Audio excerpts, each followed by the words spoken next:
Welcome back to another episode of Tips and Tricks with your favorite instructor, Instructor Shelton.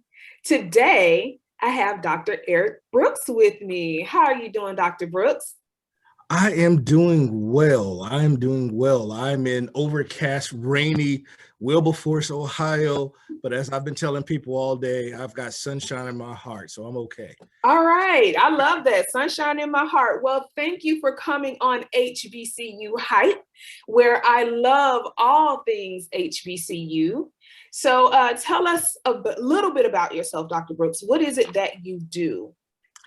I am the provost and the vice president for academic affairs at Central State University. I'm Nice. also a professor in political science as well, so that's my discipline. I love that. You know what? I think your president spoke on the Ed Up Experience podcast not too long ago. Not too long ago. That is the case. That is certainly the case. Yes, I love that. Keep it in the network.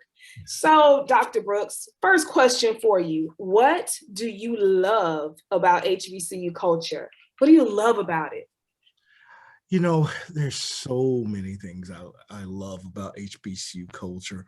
And I'm going to divide it into two things. I'm going to talk about internal and external. Internal, I love the one-on-one experience you get at an HBCU. Mm-hmm. I love being able, now that I'm on this side, the faculty, I love being the example that students can see themselves as, a few years down the road. So I like that. But as a student, I love being able to be in a classroom where there were individuals that I could see and had a shared experience with me. And they were in a place where I wanted to go, and to be able to not only have professional conversations with them, but personal conversations as well. So that's one of the things I love about HBCU. I love the spirit. I love the industrialness that is instilled in students at HBCUs. I also love, I'm a big sports person. So I love HBCU sports. I love to hear the band crank up at the football games and the basketball games. I just love that sort of spirit of camaraderie. And then I like the educational experience because I've attended both PWIs and historically Black colleges, but it is something when a professor can take a concept or take the overall discipline and teach you how this applies to your community. And that's an experience that, that's indelible into the social fabric and the intellectual fabric of an HBCU. Oh my gosh, let me tell you something. I had a professor, Dr. Hobbs. I will never forget her. She taught me everything that there is to know about loving literature and how to apply literature to life and how significant it is and why we look at time periods and what language means and why you need to keep the context of just the way that she helped me learn my own discipline. I feel like I would not have gotten that level of education and personal level of education anywhere else because I wasn't just a number. She actually cared about what I walked away with and how it was going to affect me later. Yeah, and that's and that's a typical experience of a historically Black college. You have a small teacher to student ratio. They know you by name. Yes. It is one of those. It's funny because I often we say that it's a family atmosphere at a historically college. And that's the truth. It's funny to me now because some of the students jokingly call me Uncle Provost, and that's funny. That is funny to me, and I accept that. So another question for you. How do we get validation? How do we convince people that attending an HBCU does not mean that you're getting any less of an education? Well, I tell you that anybody who thinks that is probably operating out of a position of ignorance. And I'm Mm, not saying that to be harsh. That means that they just don't know the history of historically Black colleges. They don't know some of the dynamic teaching that's going on in the halls and I'll even say hollowed halls of our historically Black colleges. They don't know some of the cutting edge research that's taking place at these universities. And so I think that we have to educate individuals on the history of our HBCUs.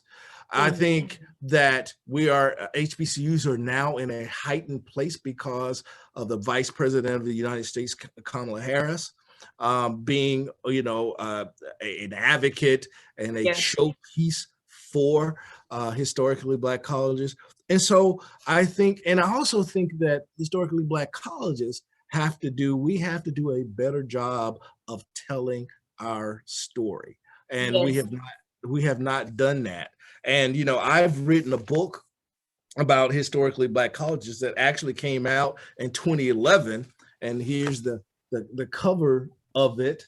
nice. And it looks at all of the historically Black colleges in their foundings, in different time periods. You had those that are before the Civil War, those that are right after the Civil War, and it looks at these different periods, Mhm.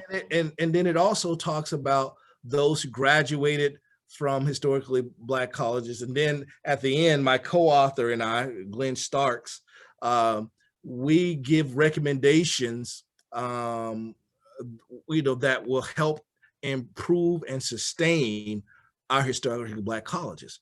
And so, I think we have to do things like that, read these kinds of manuscripts, these kinds of books, Mhm. to educate individuals, and then talk about them from a position of knowledge. Yes, And we see it with people like some of the NBA players like Chris Paul, who's been advocating for historically Black colleges. yes. We see those kinds of things that are there now. And I just think that for the climate of the country and where we've been, in the most recent history, uh, historically Black colleges, or I won't say on the ascension, we're just getting noticed because we've been doing good work the entire time. I just spoke to Natoya Williams and she said the exact same thing. The exact same thing. She said, it's not that we haven't always been operating in excellence. We've always operated that way. It's just there are other people that are just catching on. But Mhm. we've always operated in excellence. And I was like, that absolutely, I'm with you. I And agree. on top of that, we've done more with less because historically Black colleges have been underfunded as compared to some of our counterparts. Yes, yes. Oh my goodness, this is so good. So much good information. I want to make sure that you are able to show both of your books on the podcast. Give us the titles, let us know. And then I'm going to have you close out with your favorite HBCU band song.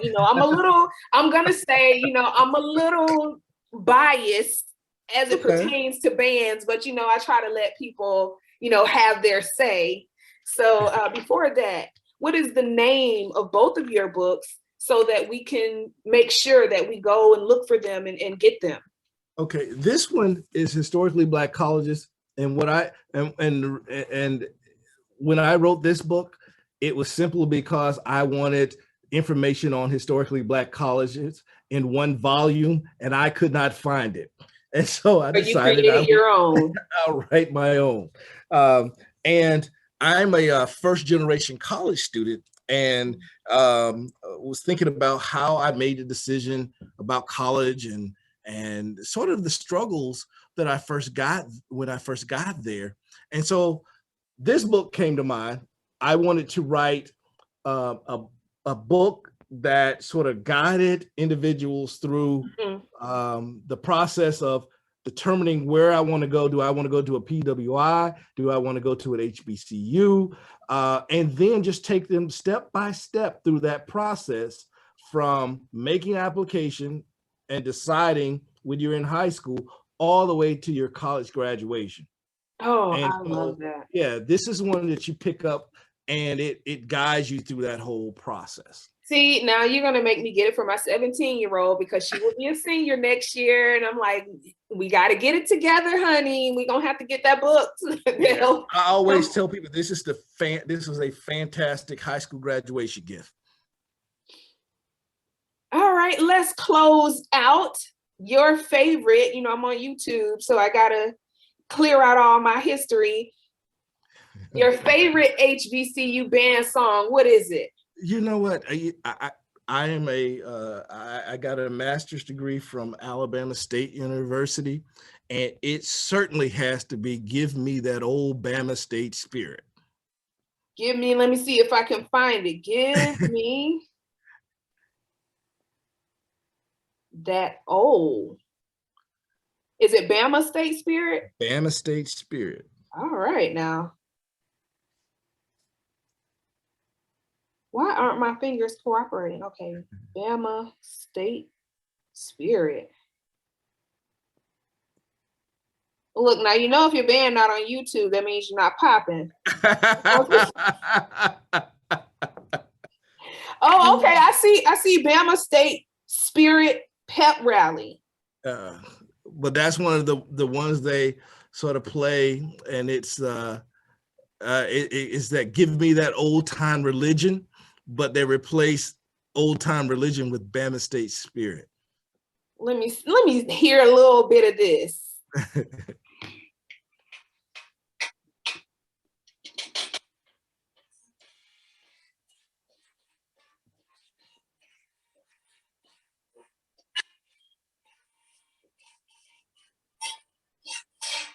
Is that it?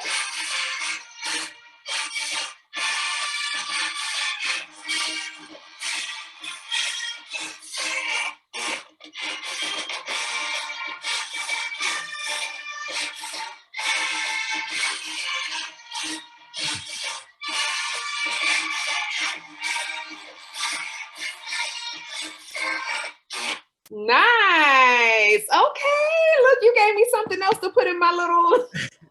that I've heard that since I was a kid. I'm from Montgomery, Alabama, and the Turkey Day Classic between Alabama State and Tuskegee University is just amazing. It's on Thanksgiving Day, and you hear that song a million times at Alabama State. So it's just a wonderful song for me. It brings back tremendous memories of my childhood and being in Montgomery and Thanksgiving and all of those things.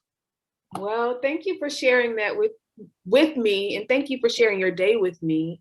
I really am going to wrap it up, Dr. Brooks. You have given me so much information, and you've given me resources that I couldn't have found anywhere else. So I appreciate your presence. Thank you so much for your time. This has been another episode of Tips and Tricks HBCU Hype with Danielle, Shelton, and Dr. Brooks. See you guys later.